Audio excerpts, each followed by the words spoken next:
second scholar in the series of transactional model will be Dean Barnland, and he has developed this model around 1970. This particular model is basically the extended definition of transactional model.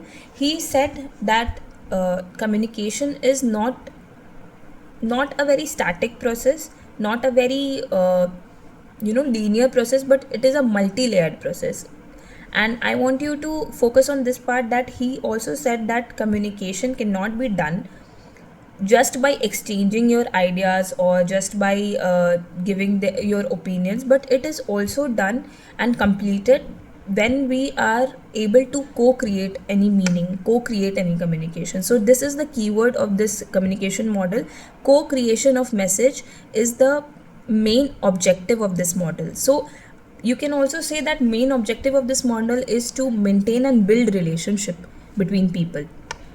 He said we are not computers, right? We are not machines. We are human beings, and we are tend to maintain relationships. And how can that relationship will be maintained is through the communication process, through the exchange and co-creation of messages. So we will further understand it with the diagram of the communication model.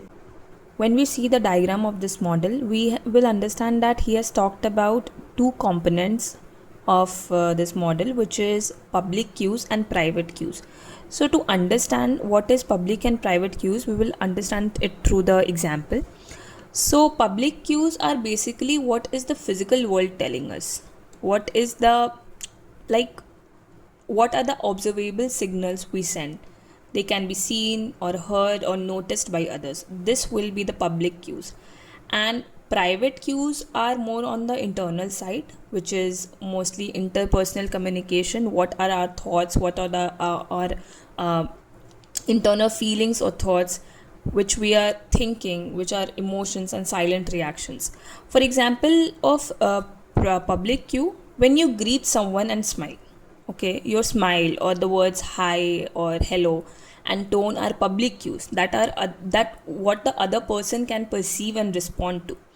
And more of the private cues will be, you might smile at person, okay, you might smile at someone, which will be a public cue, but internally feel annoyed or sad, which will be a private cue. So the other person sees your smile but doesn't know what you are truly feeling inside. So this brings us to the end of our discussion in communication model. We have basically done three broader model, which are linear, interactional and transactional model. So I want you guys to always remember that models are basically the intellectual framework of communication process. It helps us to analyze, critique and question the process of communication as well when the communication process is not smooth. So as scholars, our responsibility is not only to understand them, but also to question and analyze them in the context of today's media's landscape. So I hope this will help you to grasp further knowledge for communication models. In the next chapter, we will be doing the unit 2, which is the development communication. So stay tuned.